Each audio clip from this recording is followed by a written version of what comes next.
Very good morning, welcome to Monday vlogs. ಇವಾಗ normally every day ಥರನೇ ಬಿಸಿನೀರು ಕಾಯಿಸಿರ್ತೀನಿ. ಇವತ್ತು ನನಗೆ ಯಾಕೋ ಸ್ವಲ್ಪ ಪೇಷನ್ಸ್ ಲೆವೆಲ್ ಜಾಸ್ತಿ ಇದೆ ಅಂತ ಅನ್ಸೋಕ್ಕೇನೋ ಸ್ಟಾರ್ಟ್ ಆಯಿತು ಅನ್ಸುತ್ತೆ. ಸೊ ಹಾಗಾಗಿ ಲವಂಗ ಹಾಗೆ ಟೀ ಮಾಡೋಣ ಅಂತ ಅನ್ಕೊಂಡೆ. ಸೊ ಲವಂಗ ಹೇಗೆ ಅಂದರೆ ಲೈಕ್ ನಾವು ಜಾಸ್ತಿ ಲವಂಗದ ಮೇಲ್ಗಡೆ ರೌಂಡ್ ಶೇಪ್ ಇರುತ್ತೆ ಗೊತ್ತಾ, ಅದನ್ನ ಮಾತ್ರ ನಾನು ಸದ್ಯ ಎರಡೇ ಲವಂಗ ತೊಗೊಂಡಿದ್ದೀನಿ. ಅದು ಮೇಲ್ಗಡೆ ಇರೋ ರೌಂಡ್ ಶೇಪ್ನ ತೊಗೊಂಡು ಸ್ವಲ್ಪ ಕ್ರಶ್ ಮಾಡಿ ನಾರ್ಮಲ್ ಟೀ ಪುಡಿ ಹಾಕಿ ಸ್ವಲ್ಪ ಚೆನ್ನಾಗಿ ಕುದಿಸ್ಬೇಕು. ಆ್ಯಂಡ್ ಇದು ಸ್ವಲ್ಪ ಟೈಮ್ ಹಿಡಿಯುತ್ತೆ, ನನಗೆ ಡಿಕಾಕ್ಷನ್ ಮಾಡಿ ಟೀ ಮಾಡ್ಲಿಕ್ಕೆ ಸ್ವಲ್ಪ ಟೈಮ್ ಹಿಡಿಯುತ್ತೆ. ಸೊ ಈ ಗ್ಯಾಪಲ್ಲಿ ನಾನು ಜರ್ನಲ್ ಬರೀಬೇಕಂತ ಹೊರಟೆ. ಸೊ ಜರ್ನಲ್ ಎವ್ರಿ ಡೇ ಬರೀತೀನಿ. ಆ್ಯಂಡ್ ಇಟ್ಸ್ ಲೈಕ್ ನಾನು ಇದನ್ನ 1 year ಇಂದ ಸ್ಟಾರ್ಟ್ ಮಾಡಿದೆ. ಎಲ್ಲದಕ್ಕೂ ಎಲ್ಲಾರ್ಗೂ ಎಲ್ಲಾನು ಒಳ್ಳೇದು ಮಾಡಲಿ ಅಂತ ಬರೀತೀನಿ. ಕಾರಣ ಇಷ್ಟೇ, ನಾವು ಅನ್ಕೊಂತೀವಷ್ಟೇ ಬಟ್ ಯಾವುದನ್ನು ಎಕ್ಸಿಕ್ಯೂಟ್ ಮಾಡಲ್ಲ. ಯಾಕೆ ಎಕ್ಸಿಕ್ಯೂಟಿವ್ ಮಾಡಲ್ಲ ಅಂತ ಹೇಳಿದ್ರೆ ನಾವು ಅದನ್ನ ಹೇಳ್ತೀವಷ್ಟೇ, ಅದನ್ನ ಮಾಡಬೇಕು ಅನ್ನೋ ಒಂದು ಮನಸ್ಥಿತಿ ನಮಗೆ ಆ ಮೊಮೆಂಟಿಗೆ ಇದ್ರೂ ಕೂಡ ಮರ್ತೋಗ್ತೀವಿ. ಬಟ್ ಯಾವಾಗಲೂ ಅದನ್ನ ಬರಿತಾ ಹೋದಾಗ ಅದು ಒಂದು ಡಾಕ್ಯುಮೆಂಟ್ ತರ ಕ್ರಿಯೇಟ್ ಆಗುತ್ತೆ. ಈ ಕಾರ್ಪೊರೇಟ್ ಅಲ್ಲಿ ವರ್ಕ್ ಮಾಡೋ ನನಗೆ ಈ ಡಾಕ್ಯುಮೆಂಟೇಶನ್ ತುಂಬಾ ಮುಖ್ಯ ಆಗುತ್ತೆ. ಯಾಕಂದ್ರೆ ಇಲ್ಲಿ ಮನುಷ್ಯ ಮತ್ತೆ ಮನಸ್ಥಿತಿ ಎರಡು ಅವಾಗವಾಗ ಬದಲಾಗುತ್ತೆ. ಸೊ ಹಾಗಾಗಿ ಈ ಗ್ಯಾಪಲ್ಲಿ ಸ್ವಲ್ಪ ಟೀ ಸೊಪ್ಪು ಕಾದಿತ್ತು, ಜೊತೆಗೆ ಸ್ವಲ್ಪ ಹಾಲು ಹಾಕಿ ಚೆನ್ನಾಗಿ ಕುದಿಸಕ್ಕೆ ರೆಡಿ ಆದೆ. ಅಂಡ್ ಬಿಸಿನೀರು ಕುಡ್ದಿರ್ಲಿಲ್ಲ. ನಾನೇನ್ ಮಾಡ್ತೀನಿ ಅಂದ್ರೆ ಬಿಸಿನೀರ್ನ ಮುಂಚೆ ಏನ್ ಮಾಡ್ತಿದ್ದೆ, ನಿಂತ್ಕೊಂಡು ಕುಡಿತಿದ್ದೆ. ಬಟ್ ನನಗೆ ನನ್ನ ಟ್ರೈನರ್ ಹೇಳಿದ್ರು ಎವ್ರಿ ಟೈಮ್ ನೀರು ಕುಡಿಬೇಕಾದ್ರೆ ಕುತ್ಕೊಂಡು ಕುಡಿಬೇಕು. ಆಕ್ಚುಲಿ ಮಾರ್ನಿಂಗ್ ಬಿಸಿನೀರು ಏನಾಗುತ್ತೆ ಈ ಕುಕ್ಕರ್ ಗಾಲಲ್ಲಿ ಕುತ್ಕೊಂಡು ಕುಡಿಬೇಕು ಅಂತ ಹೇಳ್ತಾರೆ. ಆ್ಯಂಡ್ ಅಂದರೆ ಈಗ ಲೈಕ್ ಅದು ಸುಮ್ಮನೆ ಕುತ್ಕೊಂಡಿರ್ಬೇಕು, ಅದಕ್ಕೆ ಯಾವ ಆಸನ ಅಂತ ನನಗೆ ಗೊತ್ತಿಲ್ಲ. ಬಟ್ ಚೆಕ್ ಮಾಡಿ ನಾನು ಖಂಡಿತ ನಿಮಗೆ ಎಕ್ಸ್ಪ್ಲೇನ್ ಮಾಡ್ತೀನಿ. ಈ ಗ್ಯಾಪಲ್ಲಿ ಟೀ ನನಗೆ ಒಂದೇ ತಲೆ ಕುದೀತಾ ಇದ್ರೆ ಅಷ್ಟು ಇಷ್ಟ ಆಗಲ್ಲ. ಸೊ ಹಾಗಾಗಿ ಟೀ ಸ್ವಲ್ಪ ಕುದೀತಾ ಸ್ವಲ್ಪ ರೌಂಡ್ ಮಾಡ್ತಾ ಇರ್ತೀನಿ. ಯಾಕಂದ್ರೆ ಸುಮ್ಮನೆ ಕುತ್ಕೊಂಡ್ರೆ ನಮಗೆ ಏನು ಕೆಲಸ ಇರಲ್ಲ ಅಂತ ಫೀಲ್ ಆಗುತ್ತೆ ಅಲ್ಲ. I have to be active ಅನ್ನೋ ಒಂದು ನಾನು ತಲೆಯಲ್ಲಿ ಇಟ್ಕೊಂಡು ನಾನೇನು ಮಾಡ್ತೀನಿ, ಎವ್ರಿ ಟೈಮ್ ಟೀ ಕುದಿಬೇಕಾದ್ರೆ 20 ಸಲ ತಿರುಗಿಸ್ತಾ ಇರ್ತೀನಿ. ಆ್ಯಂಡ್ ಸುತ್ತ ಕೂಡ ಕರೆ ಆಗಲ್ಲ, ಯಾಕಂದ್ರೆ ಪಾತ್ರೆ ತೊಳೆಯೋದು ಲೈಕ್ ಟೂ ಮಚ್ ರಿಸ್ಕಿ. ಅಡಿಗೆ ಮಾಡ್ಬೋದು, ಆದ್ರೆ ಪಾತ್ರೆ ತೊಳೆಯೋದಿದೆ ಗೊತ್ತಾ, ಎಸ್ಪೆಷಲಿ ಟೀ ಪಾತ್ರೆ. ನಮಸ್ಕಾರ ಗುರು.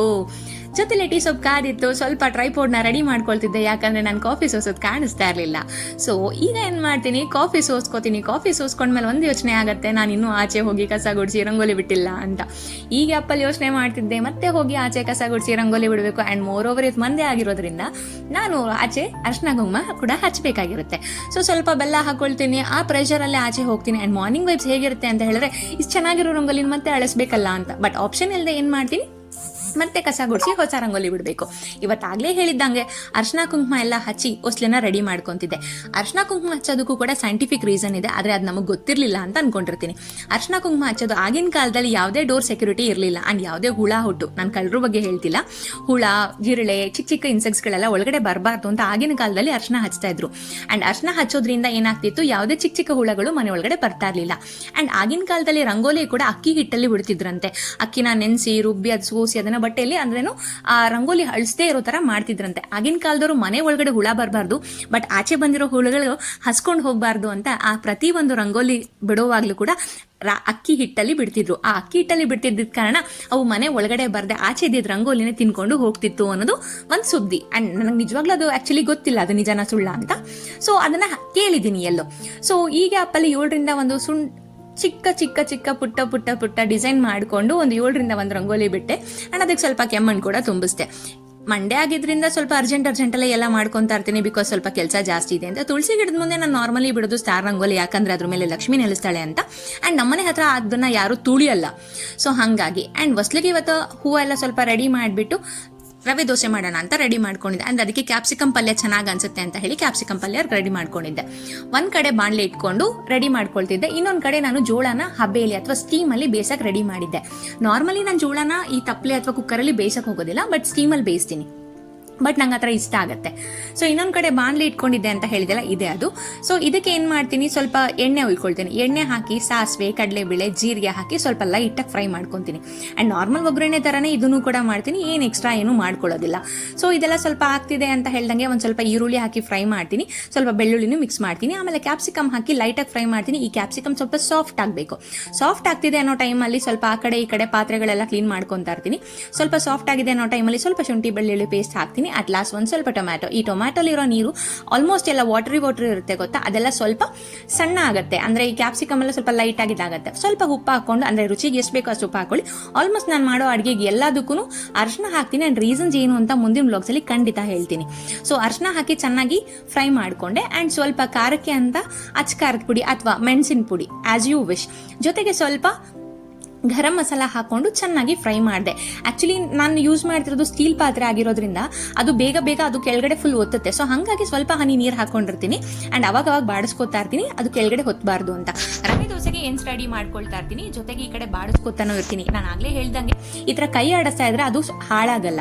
ಅಂಡ್ ಕ್ಯಾಪ್ಸಿಕಮ್ ಗೊಜ್ಜಿಗೆ ಅಷ್ಟು ನೀರು ಹಾಕಿದ್ರೆ ಅಷ್ಟು ಟೇಸ್ಟ್ ಅನ್ಸಲ್ಲ. ಸೊ ಹಂಗಾಗಿ ಕೈನ ಅವಾಗ ಕೈ ಆಡಿಸ್ತಾ ಇರ್ತೀನಿ. ಸೊ ಜೊತೆಗೆ ಪ್ಲೇಟ್ ಕೂಡ ಮುಚ್ಚಿರ್ತೀನಿ, ಆ ಹಬೆಲಿ ಸ್ವಲ್ಪ ಬೇಯುತ್ತೆ ಅಂತ. ಈ ಕಡೆ ಎಂಚ್ ಕಾದಿರ್ಲಿಲ್ಲ, ಸೊ ಹಾಗಾಗಿ ನೀರು ಹಾಕಿ ಟೆಸ್ಟ್ ಮಾಡ್ತಿದ್ದೆ, ಯಾಕಂದ್ರೆ ಅದು ಕಾದಿದ್ಯಾ ಇಲ್ವಾ ಅಂತ. ಆಮೇಲೆ ಇಲ್ಲ ಅಂದ್ರೆ ಮಾಡ್ತಿರೋದು ರವೆ ದೋಸೆ, ಆಮೇಲೆ ಅದೋಳೋದೇ ಇಲ್ಲ ಅದು. ಸೊ ಅವಾಗ ದೋಸೆ ಹಿಟ್ಟು ಫುಲ್ ವೇಸ್ಟ್ ಆಗ್ಬಿಡುತ್ತೆ. ನಾನು ಯಾವಾಗ್ಲೂ ಹೇಳೋ ತರ ನನಗೆ ರೌಂಡ್ ದೋಸೆ ಇಷ್ಟ ಆಗಲ್ಲ. ಯಾಕೆ ಅಂತ ಹೇಳಿದ್ರೆ ನನಗೆ ರೌಂಡ್ ಆಗಿ ಬೇಗ ಮಾಡಕ್ ಬರಲ್ಲ and I'll take so much time ಆ ರೌಂಡ್ ದೋಸೆ ಮಾಡೋದಕ್ಕೆ. ಬಟ್ ಹಂಗೋ ಇವತ್ತು ಗೊತ್ತಿಲ್ದೇನೋ ರೌಂಡ್ ದೋಸೆ ಬಂತು. ರೌಂಡ್ ದೋಸೆಗೆ ಸ್ವಲ್ಪ ಆಯಿಲ್ ಹಾಕಿ ನೀಟಾಗಿ ಮಾಡಿದೆ. ಅಂಡ್ ನಾನು ನಾನ್ ಸ್ಟಿಕ್ ತವ ಯೂಸ್ ಮಾಡ್ತೀನಿ, ಬಿಕಾಸ್ ಅದು ನನಗೆ ಈಸಿ ಆಗಿದೆ ಅಂಡ್ ಅದು ಹೊಸದು ಕೂಡ. ಸೊ ಹೆಲ್ತ್ಗೆ ನಂತ ಪ್ರಾಬ್ಲಮ್ ಆಗಲ್ಲ, ಹಳೇದಾದ್ಮೇಲೆ ಬಿಸಾಕೋಣ ಅಂದ್ಬಿಟ್ಟು ಸುಮ್ಮನಾದೆ. ಈ ಆಪಲ್ ಸ್ವಲ್ಪ ಎತ್ತಬೇಕಾದ್ರೆ ಸ್ವಲ್ಪ ಕೈಗೆ ಅದು ಸ್ವಲ್ಪ ಸೀಕಿರೋ ತರ ಅನಿಸ್ತು. ಸೊ ಸಿಕ್ತು, ಬಾಯಿಗೆ ಹಾಕೊಳ್ಳೋಣ ಅನ್ಕೊಂಡೆ. ಆಮೇಲೆ ನಮ್ಮಮ್ಮ ಹೇಳಿದ್ ನೆನಪಾಯ್ತು, ಅಡಿಗೆ ಮಾಡ್ಬೇಕಾದ್ರೆ ಯಾವತ್ತೂ ಅದನ್ನ ತಿನ್ಬಾರ್ದು ಅಂತ. ಒಂದ್ ದೋಸೆ ರೆಡಿ ಆಗಿತ್ತು, ಎರಡನೇ ದೋಸೆಗೆ ರೆಡಿ ಮಾಡ್ತಿದ್ದೆ ಅಂಡ್ ಎರಡನೇ ದೋಸೆ ಕೂಡ ರೌಂಡ್ ಆಗಿ ಬಂತು. ಆಶ್ಚರ್ಯ ನನಗೆ ಆಗ್ತಾ ಇತ್ತು. ಇದ್ರ ಮೇಲೆ ಒಂದ್ ಸ್ವಲ್ಪ ಎಣ್ಣೆ ಹಾಕಿ ಚೆನ್ನಾಗಿ ಆ ಕಡೆ ಈ ಕಡೆ ಫುಲ್ ಫ್ರೈ ಮಾಡಿದ್ದೆ. ಈ ಫ್ರೈ ಮಾಡೋದ್ರಿಂದ ಏನಾಗುತ್ತೆ, ಆಕ್ಚುಲಿ ರವೆ ದೋಸೆ ಸ್ವಲ್ಪ ಸೀದ್ರೆ ತುಂಬಾ ಚೆನ್ನಾಗಿರುತ್ತೆ, ಬಟ್ ತುಂಬಾ ಸೀದ್ರೆ ತುಂಬಾ ಕೆಟ್ಟದಾಗಿರುತ್ತೆ. ಈಗ ಆಪಲ್ಲಿ ರಂಗೋಲಿ ಕೆಂಪು ಕಲರ್ ಬಂದಿದೆ ಅಂತ ಚೆಕ್ ಮಾಡ್ಕೊಳ್ತಿದ್ದೆ, ಯಾಕಂದ್ರೆ ಕಷ್ಟಪಟ್ಟು ರಂಗೋಲಿ ತರ ಬಿಟ್ಟಿದ್ದೆ ಅಲ್ವಾ ನನ್ನ ಮೆಹಂದಿನ. ಸೊ ಹಂಗಾಗಿ ಸ್ವಲ್ಪ ಹೊತ್ತು ಬಿಟ್ಟು ದೋಸೆ ತಿಂದೆ. ದೋಸೆ ಫುಲ್ ಎಣ್ಣೆ ಆಗಿತ್ತು. ಮೊದಲನೇ ತುತ್ತು ದೇವ್ರಿಗೆ ಅಂತ ಇಟ್ಟು ಕ್ಯಾಪ್ಸಿಕಮ್ ತಿಂದೆ. ನೆಕ್ಸ್ಟ್ ಮಧ್ಯಾಹ್ನ ಬಾಕ್ಸ್ಗೆ ರೆಡಿ ಮಾಡ್ಕೊಂಡಿದ್ದೆ, ಬಿಕಾಸ್ ಇವತ್ತು ನಂಗೆ ಆಫೀಸ್ ಇತ್ತು. ಆಫೀಸ್ಗೆ ಅನ್ನ ಸಾಂಬಾರು ಯಾವಾಗಲೂ ತಗೊಂಡು ಹೋಗ್ತೀನಿ, ಇವತ್ತು ಸಮಥಿಂಗ್ ಡಿಫ್ರೆಂಟ್ ಆಗಿ ಕ್ಯಾಪ್ಸಿಕಮ್ ಬಾತ್ ತಗೊಳ್ಳೋಣ ಅಂತ ಅನ್ಕೊಂಡೆ. ಕ್ಯಾಪ್ಸಿಕಮ್ ಮಾಡೋದಕ್ಕೆ ಇಷ್ಟೆಲ್ಲ ಐಟಮ್ಸ್ ತಗೊಂಡೆ. ಈ ಕ್ಯಾಪ್ಸಿಕಮ್ ಬಾತ್ ಏನು ಅಷ್ಟೊಂದು ಕಷ್ಟ ಇಲ್ಲ, but it was so easy. ಒಂದು ಕುಕ್ಕರ್ ಇಟ್ಕೊಂಡೆ, ಸ್ವಲ್ಪ ಲೈಟಾಗಿ ಕಾದಿರಬೇಕು. ಕಾದಿರೋದಕ್ಕೆ ಒಂದು ಸ್ವಲ್ಪ ತುಪ್ಪ ಹಾಕಿ, ಡಯಟ್ ಕಾನ್ಶಿಯಸ್ ಆದರೆ ತುಪ್ಪನ ಇನ್ನೂ ಜಾಸ್ತಿ ಹಾಕೊಳ್ಳಿ, ಬಟ್ ನಾನು ತುಪ್ಪದ ಜೊತೆಗೆ ಸ್ವಲ್ಪ ಎಣ್ಣೆ ಕೂಡ ಮಿಕ್ಸ್ ಮಾಡ್ಕೊಂಡೆ. ತುಪ್ಪದ ಫ್ಲೇವರ್ ಅಷ್ಟೊಂದು ಸೆಟ್ ಆಗಲ್ಲ ನನಗೆ, ಹಾಗಾಗಿ ಆ ಎಣ್ಣೆ ಕಾದಿದ್ಯಾ ಇಲ್ವಾ ಅಂತ ಚೆಕ್ ಮಾಡೋಣ ಅನ್ಕೊಳ್ಳೋ ಟೈಮಲ್ಲಿ ನಾನು ನೋಡ್ಕೊಂಡಿರಲಿಲ್ಲ ಕುಕ್ಕರ್ ಒಳಗಡೆ ನೀರಿದೆ ಅಂತ. ಚಟಪಟ ಅಂತ ಸಿಡಿಯೋಕ್ಕೆ ಸ್ಟಾರ್ಟ್ ಆಗುತ್ತೆ ಅಂತ ಅನ್ಕೊಂಡೆ. ಆಕ್ಚುಲಿ ಅದಾಯಿತು. ಸೊ ಅದಕ್ಕೆ ಏನ್ ಮಾಡಿದೆ ಅಂತ ಹೇಳಿದ್ರೆ, ಸ್ವಲ್ಪ ಲಿಡ್ ಮುಚ್ಚಿದೆ. ಅದಕ್ಕೆ ಸ್ವಲ್ಪ ಸೋಂಪು, ಚಕ್ಕೆ, ಲವಂಗ ಮತ್ತೆ ಕಾರ್ನ್, ಸ್ವಲ್ಪ ಬಟಾಣಿ ಹಾಕಿ ಚೆನ್ನಾಗಿ ಫ್ರೈ ಮಾಡ್ಕೊಂಡೆ. ಅಂಡ್ ಈ ಗ್ಯಾಪಲ್ಲಿ ಸ್ವಲ್ಪ ಕಲ್ಲುಗೂ ಕೂಡ ಮಿಕ್ಸ್ ಮಾಡಿದ್ದೆ. ಆಮೇಲೆ ಈರುಳ್ಳಿ ಹಾಕೊಂಡೆ, ಕ್ಯಾಪ್ಸಿಕಮ್ ಹಾಕೊಂಡೆ, ಚೆನ್ನಾಗಿ ಫ್ರೈ ಮಾಡ್ಕೊಂಡು. ಈ ಕ್ಯಾಪ್ಸಿಕಮ್ ಸ್ವಲ್ಪ ಸಾಫ್ಟ್ ಅಂತ ಅನ್ನಿಸ್ದಾಗ ಏನಾಗುತ್ತೆ ಅಂತ ಹೇಳಿ, ಅಂದ್ರೆ ತುಂಬಾ ಸಾಫ್ಟ್ ಆಗೋದು. ಎಣ್ಣೆ ಸ್ವಲ್ಪ ಫ್ರೈ ಆದ್ರೆ ನೀವು ಬೇಯಿಸಿದಾಗ ಅದು ನಿಮಗೆ ಬಾಯಿಗೆ ಸಿಗುತ್ತೆ. ಸ್ವಲ್ಪ ಶುಂಠಿ ಬೆಳ್ಳುಳ್ಳಿ ಪೇಸ್ಟ್ ಹಾಕೊಂಡೆ. ಶುಂಠಿ ಬೆಳ್ಳುಳ್ಳಿ ಪೇಸ್ಟ್ ಹಾಕೋದ್ಮೇಲೆ ಚೆನ್ನಾಗಿ ಫ್ರೈ ಮಾಡ್ಕೊಂಡು, ಆಮೇಲೆ ಸ್ವಲ್ಪ ಕರಿಬೇವು ಕೂಡ ಹಾಕೊಂಡೆ. ಆಮೇಲೆ ಟೊಮೆಟೊ ಹಾಕೊಂಡೆ. ಟೊಮೆಟೊ ಹಾಕಿ ಚೆನ್ನಾಗಿ ಬಾಡಿಸಿದ್ಮೇಲೆ ಅದೊಂದು ಹದ ಸಿಗುತ್ತೆ. ಈಗ ಆಪಲ್ಲಿ ಸ್ವಲ್ಪ ಚಿಲ್ಲಿ ಪೌಡರ್ ಮಿಕ್ಸ್ ಮಾಡ್ಕೊಂಡೆ. ಇದಕ್ಕೆ ನಾನು ಗರಂ ಮಸಾಲ ಸ್ವಲ್ಪ ಲೈಟಾಗಿ ಹಾಕ್ಬೇಕಂತ ಅನ್ಕೊಂಡೆ. ಅಂಡ್ ಸಮ್ಟೈಮ್ಸ್ ಅನ್ಸುತ್ತೆ ಗರಂ ಮಸಾಲ ಜಾಸ್ತಿ ಬೇಡ ಅಂತ, ಬಟ್ ಹಂಗೂ ಹಾಕೊಂಡೆ. ಯಾಕೆ ಅಂತ ಹೇಳಿದ್ರೆ ಟೇಸ್ಟ್ ಡಿಫ್ರೆಂಟ್ ಆಗಿ ಬರ್ಲಿ ಅಂತ. ಸ್ವಲ್ಪ ಅರಿಶಿನ, ಸ್ವಲ್ಪ ಉಪ್ಪು ಹಾಕಿ ಮತ್ತೆ ಬಾಡಿಸ್ಕೊಂತಾ ಇರ್ತೀವಿ. ಇದ್ರ ಮಧ್ಯೆ ನನ್ನ ಸೌಟ್ ಮತ್ತೆ ಕುಕ್ಕರ್ ಮಧ್ಯೆ ಆಗೋ ಜಗಳದಲ್ಲಿ ಕ್ಯಾಪ್ಸಿಕಮ್ ಫುಲ್ಲು ಸಾಫ್ಟ್ ಆಗಿಬಿಟ್ಟಿತ್ತು ನನ್ನ ಮನ್ಸಿನ ತರ. ಸೊ ಸಾಫ್ಟ್ ಆಗಿರೋ ಕ್ಯಾಪ್ಸಿಕಮ್ನಾಗೆ ಸ್ವಲ್ಪ ಅಕ್ಕಿ ಹಾಕಿ ಬೇಯಿಸಿದ್ರೆ ಮುಗಿಯುತ್ತೆ ಅಂತ ಅನ್ಕೊಂಡೆ, ಬಟ್ ಅದು ಕ್ಯಾಪ್ಸಿಕಮ್ ತುಂಬಾ ಸಾಫ್ಟ್ ಆಗ್ಬಿಡುತ್ತಲ್ಲಪ್ಪ ಅನ್ನೋ ಭಯದಲ್ಲಿ ಸ್ವಲ್ಪ ನೀರು ಹಾಕಿ ಒಂದು ಕುದಿ ಬರೋವರೆಗೂ ಇಟ್ಟೆ.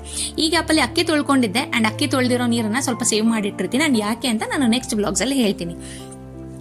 ಇದು ಒಂದು ಕುದಿ ಬರಿತಾ ಇದೆ ಅಂತ ಅನ್ಕೊಂತಾ ಇದೆ, ಬಟ್ ಅದು ಕುದಿಯೋದಕ್ಕೆ ಸ್ವಲ್ಪ ಟೈಮ್ ಹಿಡಿಯುತ್ತೆ. ಈ ಗ್ಯಾಪಲ್ಲಿ ನಾನು ಈ ಮೇಥಿ ಅಂತ ಬರುತ್ತಲ್ಲ ಅದನ್ನ ಸ್ವಲ್ಪ ಕ್ರಾಶ್ ಮಾಡಿ ಹಾಕೊಂಡೆ. ಹಾಕದ್ಮೇಲೆ ಅಕ್ಕಿ ತೊಳೆದಿದ್ದೆಲ್ಲ ಅದನ್ನ ಅಕ್ಕಿನ ಹಾಕಿ ಒಂದು ಕುದಿ ಅದು ಬರಬೇಕು. ಒಂದು ಕುದಿ ಬಂದ್ಮೇಲೆ ಗ್ಯಾಸ್ ಲಿಡ್ನ ಕ್ಲೋಸ್ ಮಾಡ್ತೀನಿ. ಸೊ ಗ್ಯಾಸ್ ಲಿಡ್ನ ಕ್ಲೋಸ್ ಮಾಡಿ ಅದಾದ್ಮೇಲೆ ಒಂದು 2 ವಿಸಿಲ್ ಸಾಕು ಅನ್ಸುತ್ತೆ. ಈ ಕುಕ್ಕರ್ದು ಪ್ರಾಬ್ಲಮ್ ಏನಂದ್ರೆ ನೀವು ಕಮ್ಮಿ ಊರಿಲ್ ಬೇಯಿಸಬೇಕು. ಜಾಸ್ತಿ ಊರಿಲ್ ಬೇಯಿಸಿದ್ರೆ ಅದು ಫುಲ್ ಮೇಲ್ಗಡೆ ಎಲ್ಲ ಗಲೀಜಾಗುತ್ತೆ, ಗ್ಯಾಸ್ ಎಲ್ಲ ಗಲೀಜಾಗುತ್ತೆ. ಈ ಗ್ಯಾಪಲ್ಲಿ ಆ ಕಡೆ ಈ ಕಡೆ ಇದ್ದಿದ್ದ ಪಾತ್ರೆಗಳನ್ನೆಲ್ಲ ಹಾಕೊಂಡು ಶಿಂಕ್ಗೆ ಇಟ್ಕೊಂತಿದ್ದೆ. ಕಾರಣ ಏನು ಅಂದ್ರೆ ಮತ್ತೆ ಅದನ್ನ ನಾನೇ ತೊಳಿಬೇಕಲ್ವಾ, ಹಾಗಾಗಿ ಚಿಕ್ಕ ಅಂದ್ರೆ ಕಮ್ಮಿ ಐಟಮ್ಸ್ ಇದ್ದಾಗಲೇ ಪಾತ್ರೆ ತೊಳ್ಕೊಂಡ್ಬಿಟ್ರೆ ಬೇಗ ಕೆಲಸ ಆಗುತ್ತೆ. ಅಂಡ್ ಆಲ್ಮೋಸ್ಟ್ ನನಗೆ ಅದು ಫುಲ್ ರಿಲ್ಯಾಕ್ಸ್ ಕೂಡ ಆಗುತ್ತೆ. ಶಿಂಕಲ್ ಪಾತ್ರೆ ಇದ್ರೆ ಹೆವಿ ತಲೆನೋವು ಗುರು. ಯಾಕಂದ್ರೆ ಯಾರು ಏನೇ ಮಾಡಿ, ಅಡುಗೆ ಮಾಡಿ, ತಿಂಡಿ ಮಾಡಿ, ಏನೇ ಮಾಡ್ಬೇಕಾದ್ರೆ ಬೇಜಾರಾಗಲಾರೆ, ಪಾತ್ರೆ ತೊಳಿಬೇಕಾದ್ರೆ ಕಣ್ಣಲ್ಲಿ ನೀರೇ ಬರುತ್ತೆ. ಈ ಗ್ಯಾಪಲ್ಲಿ ತಗೊಂಡಿದ್ದ ಟ್ರೇ ಕೂಡ ಹಾಳು ಮಾಡ್ಕೊಂಡಿದ್ದೆ. ಸೊ ಇವತ್ತು ಆಫೀಸ್ಗೆ ಹೋಗ್ಬೇಕಾಗಿದ್ರಿಂದ ಔಟ್ಫಿಟ್ ರೆಡಿ ಮಾಡ್ಕೊಳ್ತಾ ಇದ್ದೆ. ಅಂಡ್ ಏನಂತ ಔಟ್ಫಿಟ್ ಇಲ್ಲ, ಇಟ್ಸ್ ನಾರ್ಮಲ್ ಟಾಪು ಪ್ಯಾಂಟು ಆಗಿರುತ್ತೆ. ಈ ಗ್ಯಾಪಲ್ಲಿ ನೀರು bottle, office bags, laptop, charger, mouse, work from home ಆಗಿರೋದ್ರಿಂದ ಅಲ್ಲಿ ಇಲ್ಲಿ ಓಡಾಡ್ತಿರೋದನ್ನೆಲ್ಲ ಒಟ್ಟಿಗೆ ಹಾಕೊಂಡು ಲಾಕ್ ಮಾಡ್ಕೊಂಡೆ. ಅಂಡ್ ಅಷ್ಟೊತ್ತರಲ್ಲಿ 2 ಕೂಗಿ ಕುಕ್ಕರ್ ಕೂಡ ಆರಿತ್ತು. ಅದನ್ನ ಒಂದ್ ಸೈಡ್ ತಿರುಗಿಸ್ಕೊಂಡು ನನ್ನ ಲಂಚ್ ಬಾಕ್ಸ್ ರೆಡಿ ಮಾಡ್ಕೊಂತಿದ್ದೆ. ಬರೀ ಕ್ಯಾಪ್ಸಿಕಮ್ ಬಾತ್ ಚೆನ್ನಾಗಿರಲ್ಲ ಅಂತ ಹೇಳಿ ಅದಕ್ಕೊಂದು ಸ್ವಲ್ಪ ಮೊಸರು ಬಜ್ಜಿ ಕೂಡ ರೆಡಿ ಮಾಡ್ಕೊಂಡಿದ್ದೆ. ಆ ಮೊಸರು ಬಜ್ಜಿಗೆ ನಾನೇನು ಹಾಕಿರಲಿಲ್ಲ, ಗಟ್ಟಿ ಮೊಸರು, ಸ್ವಲ್ಪ ಶುಂಠಿ ಬೆಳ್ಳುಳ್ಳಿ ಪೇಸ್ಟ್ ಜೊತೆಗೆ ಉಪ್ಪು. ಅಂಡ್ ಇದು ನನ್ನ ಲಂಚ್ ಬಾಕ್ಸ್ ಆಗಿತ್ತು. ಅದನ್ನ ಸ್ವಲ್ಪ ಕಡ್ಕೊಂಡಿದ್ದೆ ಮೊಸರು. ಸೊ ಗಟ್ಟಿ ಮೊಸರು ಅಂತ ಹೇಳೋದಕ್ಕಿಂತ ಸ್ವಲ್ಪ ತೆಳು ಇರುತ್ತೆ, ಬಿಕಾಸ್ ನಾನು ಆಫೀಸ್ಗೆ ಹೋಗೋಷ್ರೊಳಗಡೆ ಆ ಮೊಸರು ಹಾಕಿರ್ತೀನಿ, ಅದ್ರಲ್ಲಿ ಬೆಣ್ಣೆ ಬರೋಷ್ಟು ರೇಂಜ್ಗೆ ನಾವು ಕ್ಯಾಬಲ್ಲಿ ಸರ್ಕಸ್ ಮಾಡಿರ್ತೀವಿ. ಸೊ ಫೈನಲಿ ನನ್ನ ಬಾಕ್ಸು ಬ್ಯಾಗು ಎಲ್ಲ ರೆಡಿ ಆಗಿತ್ತು ಆ್ಯಂಡ್ ನನ್ನ ಔಟ್ಫಿಟ್ ಕೂಡ ರೆಡಿ ಆಗಿತ್ತು ಆ್ಯಂಡ್ ನಾನು ಲಾಸ್ಟಲ್ಲಿ ನಾನು ಟೀ ಇಲ್ಲದೆ ನನ್ನ ಮನೆ ಆಚೆ ಹೋಗೋದೇ ಇಲ್ಲ. ಸೊ ಇವತ್ತಿನ ನನ್ನ ವ್ಲಾಗ್ ಇದಾಗಿತ್ತು. Thank you.